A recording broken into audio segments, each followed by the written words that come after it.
அனைவருக்கும் வணக்கம். நீங்கள் நம்ம சேனலுக்கு புதுசுன்னா பக்கத்தில் இருக்கிற பெல் பட்டன் அமைத்தி சப்ஸ்கிரைப் பண்ணிக்கோங்க. அப்பாடா, ஹோட்டல் வந்தாச்சு. காப்பி மட்டும் இல்லை, டிஃபனும் சேர்த்து சாப்பிட வேண்டியது தான்.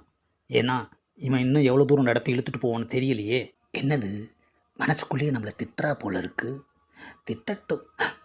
ஆஹா, என்னது, எதிர் டேபிளில் இன்ஸ்பெக்டர் வந்து உட்கார்றாரு. அடடே, போலீஸு. பேசாமல் இவனை மாட்டி விட்ருவோமா? ரிமோட்டை காட்டுறானே, ஒருவேளை அழுத்திட்டா? வேண்டாம் வேண்டாம். ஹலோ இன்ஸ்பெக்டர் விஜய், எப்படி இருக்கீங்க? நான் நல்லா இருக்கேன். நீங்கள் எப்படி இருக்கீங்க? நல்லா இருக்கேன். உங்களை இந்த ஹோட்டலில் பார்க்குறது ரொம்ப ஆச்சரியமாக இருக்குது. இதில் என்ன இருக்குது? எல்லாருமே ஹோட்டலில் தானே சாப்பிடுவாங்க. அதான் நானும் ஹோட்டலுக்கு வந்திருக்கேன். ஓகே சார், உங்களை சந்தித்ததில் ரொம்ப சந்தோஷம். என்னது, திடீர்னு இன்ஸ்பெக்டர் எந்திரிச்சு போகிறாரு. போகட்டும், நமக்கு கொஞ்சம் பயமாவது இல்லாமல் இருக்கும். சீக்கிரம் ஆர்டர் பண்ணு. இங்கே பாரு ஃபேட் பேபி, ஒரு வடை, 2 இட்லி தான் ஆர்டர் பண்ணுவேன். ஓகேவா? அது எனக்கு எந்த மூளைக்கு? ஈசானி மூளைக்கு. அவ்வளோதான், என்னால் முடியும். வேண்டான்னு சொன்னால் அதையும் கேன்சல் பண்ணிவிடுவான். சரி, ஆர்டர் பண்ணு. A few moments later. அப்படா, இட்லியும் வடையும் வந்துருச்சு. ஆஹா, என்னது, வச்சதுமே தட்டு காலி ஆயிடுச்சு. கொலப்பசியில் இருந்த நேரத்தில் நாம் கடத்தி இருக்கோம் ஐயா. காஃபி சொல்லு. சொல்லியாச்சு, காஃபியும் வந்தாச்சு. ஏய் பேபிம்மா, என்ன நீ மட்டும் எடுக்கிற? ஷேர் பண்ணி சாப்பிட்ணும், புரியுதா? கடவுளே, இப்போவே இப்படி இருக்கானே, போக போக நம்மளை பட்னி போட்டே கொண்டுடுவான் போல இருக்கே. என்ன பேபிம்மா, காப்பியை அப்படி எட்டி பார்க்குற? காஃபி கண்ணுக்கு தெரியல, அதான் எட்டி பார்த்தேன். பார்த்து பேபிம்மா, உள்ள உளுந்துட போகிற. Later. என்னது, ஆள் நடமாட்டமே இல்லாத இடத்துக்கு வந்திருக்க. இந்த இடம்தான் உனக்கு சேஃப்டி. என்ன மறைக்கிற? எவ்வளவு சீக்கிரமாக நான் கேட்குற பணம் என் கைக்கு வருதோ அவ்வளோ சீக்கிரமாக உனக்கு விடுதலை. என் காரையை கடத்தி அதில் என்னையவே அடைச்சி வச்சு டீல் பேச போறியா? அறிவு கட்டவனே, இதுக்குன்னு வேற ஒரு காரையாக கடத்திட்டு வர முடியும்? 24 மணி நேரம் தான் உனக்கு டைம். அதுக்கு மேலே போனால் நான் கேட்குற அமௌண்ட்டுக்கு வட்டிக்கு மேலே வட்டி போட்டு தரணும், புரியுதா? என்னது வட்டியா? அசலே உனக்கு அதிகம், இதில் அதுக்கு வட்டி வேற தரணுமா? ரொம்ப பேசாமல் உன் வீட்டில் எத்தனை பேர் இருக்காங்கன்னு சீக்கிரம் சொல்லு. என்ன அது, ரேஷன் கார்டில் பேர் போடுற மாதிரி வீட்டில் இருக்கிறவங்க லிஸ்ட்டை கேட்குறான் இவன். நாம் நம்ம பொண்ணை பற்றி சொல்லக்கூடாது, சொன்னால் ஆபத்தாயிடும். என்ன மனசுக்குள்ளேயே கணக்கு போடுறியா? இல்லை, அப்போ சீக்கிரம் சொல்லு. வீட்டில் என் மனைவி மட்டும்தான் இருக்கா. உனக்கு குழந்தையெல்லாம் கிடையாதா? கிடையவே கிடையாது. வாரிசே இல்லாமல் சொத்து சேர்த்து வச்சிருக்கியா? அது என்னோட இஷ்டம். அம்மா, நீ எவ்வளோ பணம் கேட்க போகிற? டிஃபன் சாப்பிட்டுட்டு அப்புறமா சொல்கிறேன். அப்பாடா, இப்போவாது வாயை திறந்து டிஃபன்னு சொன்னானே, அது வரைக்கும் சந்தோஷம். படுபாவி, இருட்டான இடத்துல கொண்டு வந்து நம்மளை இப்படி கட்டி போட்டு வச்சுட்டானே. என்ன பேபி, பயமாக இருக்கா? வெளிச்சத்துலேயே வாழ்ந்தல்ல, கொஞ்ச நேரம் இருட்டில் இரு. எனக்கு உன்னை பார்த்தா தான் பயமாக இருக்குது. நான் என்ன புலியா சிங்கமா என்னை பார்த்து பயப்படுறதுக்கு? நீ கடத்தல்காரனாச்சே. நீ ஏன் பேபி என்ன கடத்தல்காரன் நினைக்கிற? ஜஸ்ட் ஒரு ஃப்ரெண்டாக நினை. நான் என்னடா பாவம் செஞ்சேன், என்ன போய் கடத்திட்டு வந்து இப்படி இருட்டில் அடைச்சி வச்சிருக்கியே? கோடீஸ்வரியா பிறந்துட்டியே. நான் மட்டுமா பிறந்திருக்கேன்? உன்னைத்தானே கடவுள் என் கண்ணில் காட்டினாரு. திட்டம் போட்டு நீ கடத்திட்டு வலிய கடவுள் மேலே போடுறியா? அவனன்றி அணுவும் அசையாது. நல்லா தானே பேசுகிற, கடத்துறது தப்புன்னு உனக்கு தெரியலையா?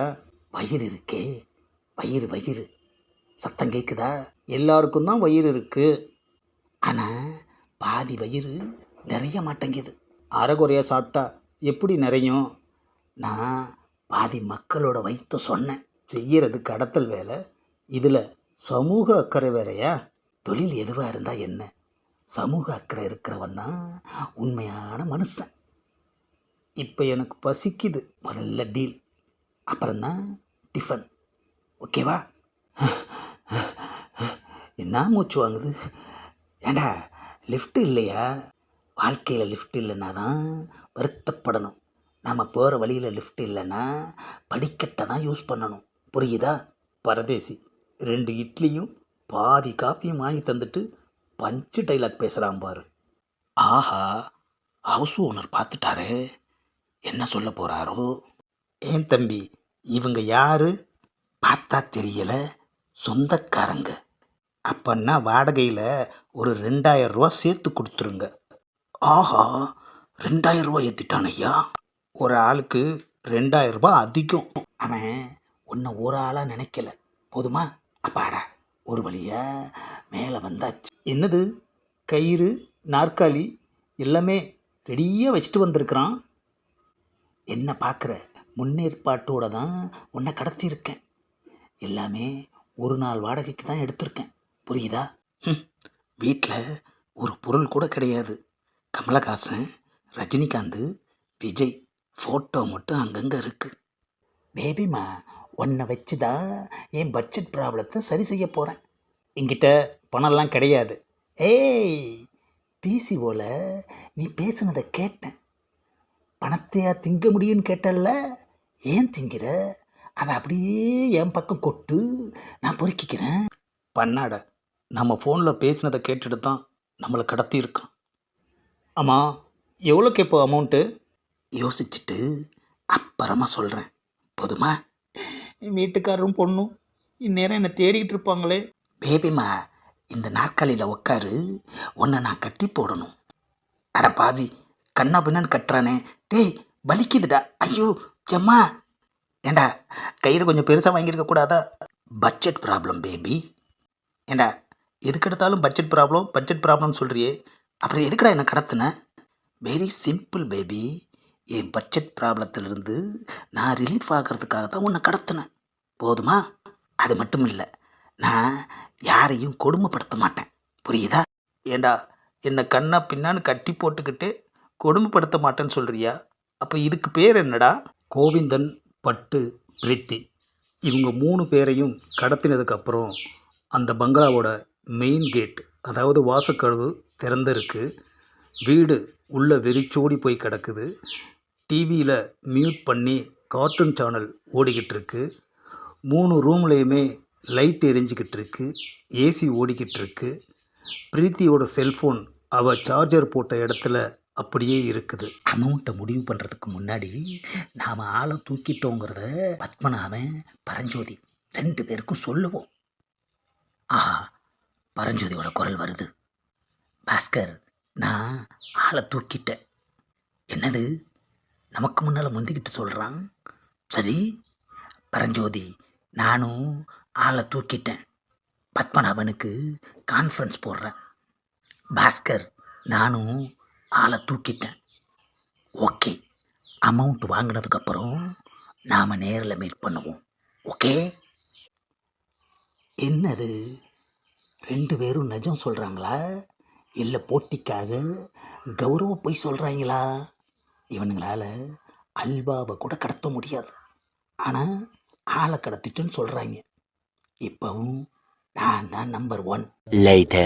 கண்டிப்பாக 2 பேரும் கடத்தி இருக்க மாட்டானுங்க, நம்மளை செக் பண்ணுறானுங்க. நம்பர் 1 ஆக போகிறது இந்த பரஞ்சோதி தான். Later. 3 பேரும் எப்படி ஒரே நாளில் கடத்த முடியும்? நடக்கிற காரியமா? நம்பர் 1 வரப்போகிறது இந்த பத்மநாபன் தான். ஆமாம், கோவிந்தன்கிட்ட எவ்வளோ அமௌண்ட் கேட்கலாம்? பணம் கொஞ்சமாக இருந்தால் அது நம்மளே பாதுகாக்கும், அதிகமாக இருந்தால் அதை நாம் பாதுகாக்கணும். ஆஹா, சூப்பர் ஸ்டார் அப்போவே சொல்லியிருக்காரு ஐயா. கரெக்ட், ஒரு 3 கோடி கேட்கலாம். கோவிந்தா, அமௌண்ட்டை முடிவு பண்ணிட்டேன். எவ்வளவு கேட்க போகிற? 3 கோடி. 3 கோடியா? 3 கோடிக்கு எத்தனை சைபர்னு உனக்கு தெரியுமா? ஏன், உனக்கு தெரியாதா? இங்கே பாரு கோவிந்தா, தெரிஞ்சுக்கிட்டே தெரியாத மாதிரி கேள்வி கேட்டால் அது எனக்கு பிடிக்காது. ஆமாம், தெரியாதுன்னு சொல்ல முடியாமல் எப்படி சமாளிக்கிறான் பார். உன்னோட டைம் ஸ்டார்ட் ஆயிடுச்சு. Later. என்னது, 1 கோடியா? ஏன் ரொம்ப கம்மியாக இருக்கா பேபிமா? ஏண்டா, டப்பா சைக்கிளில் டபுள்ஸ் அடித்து கடத்திட்டு உனக்கு 1 கோடி கேட்குதா? அதுக்காக உன்னை ஃப்ளைட் வச்சா கடத்த முடியும்? கை கட்ட அவுத்து விடுறேன். உங்கள் டாடிக்கு ஃபோனை போடு. என்கிட்ட ஃபோன் இல்லை. என்னது, ஃபோன் இல்லையா? Later. என் தம்பி, ஒழுங்கா உனக்கு கடத்த கூட தெரியல, உனக்கு 2 கோடி கேட்குதா? அதுக்காக மறுபடியும் என்னால் உன்னை கடத்த முடியாது ஃபேட் பேபி. ஒழுங்கா உன் புருஷனோட ஃபோன் நம்பர் சொல்லு. என் புருஷன் ஃபோன் நம்பரு எனக்கு தெரியாது. என்னது, புருஷனோட ஃபோன் நம்பரு தெரியாதா? இங்கே பாரு கோவிந்தா, ரொம்ப பொறுமையாக கேட்குறேன். மரியாதையா உன் பொண்டாட்டியோட ஃபோன் நம்பரை சொல்லிடு. எத்தனை வாட்டி தான் சொல்கிறது, என் பொண்டாட்டிக்கிட்ட ஃபோனே கிடையாது. ஏன், உன் பொண்டாட்டிக்கு ஃபோன் யூஸ் பண்ண தெரியாதா? யார் சொன்னா தெரியாதுன்னு? எனக்கு ஃபோன் பற்றி கற்றுக் கொடுத்ததே அவ தான். அப்பனா உன் பொண்டாட்டியோட ஃபோன் எங்கே? அவ அடிக்கடி ரீல் போடுறதுனால நானே வாங்கி உடச்சி போட்டுட்டேன். ஆஹா, நம்ம கடத்தல் பிஸ்னஸுக்கே கம்பி கட்டிட்டான் ஐயா. கடத்தல் தொழிலுக்கு ரொம்ப முக்கியமானது கம்யூனிகேஷன் தான். அந்த கம்யூனிகேஷனே இங்கே இவங்க 3 பேருக்குமே சரியில்லை. இந்த ஸ்டேஜில் இவங்க எப்படி ஃபிக்ஸ் பண்ண அமௌண்ட்டை வாங்க போகிறாங்கன்றத பார்க்கலாம். சார், ஃபோன் அடிக்குது. ஏன், எனக்கு காது கேட்காதுன்னு நினச்சியா? Hello, inspector Vijay speaking. A few moments later. 102, 103. நான் சொல்கிறத கவனமாக கேளுங்க. ஓகே சார், வீட்டுக்கே போய் தூக்கிடுறோம் சார். அவன் பழைய கைதி தான் சார். ஓகே, ஜீப் ரெடியா? Ready sir. அடடா, எவ்வளோ ஸ்டைலாக தொப்பியை மாட்டிக்கிட்டு பக்காவாக கிளம்புறாரு. இன்ஸ்பெக்டர் விஜய்னா இன்ஸ்பெக்டர் விஜய் தான். Later. நாம் கடத்தின கோவிந்தன் இவ்வளோ பெரிய குண்டை போடுறான். பொண்டாட்டிக்கிட்ட ஃபோன் கிடையாது, வீட்லேயும் வேறு யாரும் கிடையாது. இப்போ எப்படி அமௌண்ட்டை வாங்குறது? ஏண்டா கோவிந்தா, யாருமே இல்லாத உனக்கு எதுக்குடா கோடி கோடியாக பணம்? செத்தா உனக்கு விலை போகிறது சின்னதாக 1 கோடி. ஆனால் உயிரோடு இருக்கிற உனக்கு எத்தனை கோடி? நானாவது பரவாயில்ல, பொண்டாட்டியோடு இருக்கேன். தனியாக இருக்கிற ஒவ்வொருத்தனும் எவ்வளோ கோடி சேர்த்து வச்சிருக்காங்கன்னு உனக்கு தெரியுமா? தேவையே இல்லாமல் இப்படி கோடிகள் அங்கங்கே இருக்கிறதுனால தான் நம்ம நாடு தெருக்கோடியில் நிற்குது. ஓகே, என்ன செய்யலாம் சொல்லு. நீ கடத்திட்டு எதுக்கெடுத்தாலும் எங்கிட்டவே ஐடியா கேட்குறியா? உன் செல்ஃபோனை கொடு.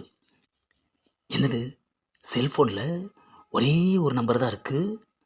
அது ஏன் நம்பர், எனக்கு ஞாபக மறதி அதிகம், அதான் அந்த நம்பரை சேவ் பண்ணி வச்சுருக்கேன். என்னது, ஃபோட்டோ ஃபோல்டரை ஓப்பன் பண்ணால் இவ்வளோ ஃபோட்டோஸ் அழகழகாக இருக்குது. ஆஹா, இவ தான் கோவிந்தனோட பொண்டாட்டி போல இருக்குது. ஐயா கோவிந்தா, இவ்வளோ கவர்ச்சியாக அழகான பொண்டாட்டியை வச்சுக்கிட்டு அவங்கள ஃபோன் டிஸ்பிளேயில் வைக்காம உள்ளுக்குள்ளே வச்சிருக்கியா? என்னது, பொண்டாட்டியா? சாரி, டவுட்டாக தான் இருந்தது. சின்ன வயசாக வேறு இருக்காங்க. என்ன சைடா? அது அனுஷ்கா. எப்பா, பொண்டாட்டியோட ஃபோன் நம்பர் சொல்ல மாட்டேங்கிற, பேரை மட்டும் சொல்கிறிய? ஐயோ கடவுளே, அது சினிமா நடிகை அனுஷ்கா. சினிமாவே பார்க்காதவன் போல இருக்கு. எப்பா, ஏன்பா இந்த அரைஞ்ச நடிகை எல்லாத்தையும் வச்சிருக்க? பொண்டாட்டியை வச்சுக்க மாட்டியா? அறிவு இருக்கா உனக்கு? பொண்டாட்டியை யாராவது வச்சுக்குவாங்களா? பெண்ண விரட்டி விட்டுருவாங்களா? பொண்டாட்டி, அம்மா, அப்பா, அண்ணன் ஃபோட்டோலாம் டிஸ்பிளேயில் வச்சுக்காதீங்க. எவளாச்சும் சினிமா நடிகை அறகுறையாக இருந்தால் அவளை வச்சுக்கங்க. என்ன நீ கடத்திட்டு வந்து வாத்தியார் மாதிரி பாடம் எடுத்துக்கிட்டு இருக்க? நல்ல விஷயங்களை வாத்தியாருங்க தான் சொல்லணுன்ற அவசியம் கிடையாது, யார் வேணுமாலும் சொல்லலாம். ஓகே, ஐடியா சொல்லு. பணம் வேணுமுன்னா என் ஒய்ஃபை தான் மீட் பண்ணணும். உன் மனைவியை எப்படி மீட் பண்ணுறது? வீட்டுக்கு போய் தான் மீட் பண்ணணும். கரெக்ட். இன்னைக்கு ராத்திரியே உன் வீட்டுக்கு போய் உன் பொண்டாட்டியை மீட் பண்ணுறேன். அறிவு இருக்கா உனக்கு? அடுத்து உன் பொண்டாட்டியை ராத்திரியில் தான் போய் மீட் பண்ணுவியா? ஆ, அறிவு கட்டவனே. நான் பண விஷயமாக தான் உன் பொண்டாட்டியை மீட் பண்ண போகிறேன், புரியுதா? நான் கூட பயந்தே போயிட்டேன். உன் வீட்டில் இருந்து உனக்கு ஃபோன் போட்டு தரேன். உன் பொண்டாட்டிக்கிட்ட பேசி 3 கோடியை ரெடி பண்ணிட்டு வர சொல்லு. நீ முதல்ல வீட்டுக்கு போய் என் பொண்டாட்டியை மீட் பண்ணு. அதுக்கப்புறமா எனக்கு ஃபோன் பண்ணு. என் பொண்டாட்டி இந்நேரம் என்னை எதிர்பார்த்துக்கிட்டே இருப்பா. அதான் நான் போகிறேன்ல, அப்புறம் என்ன?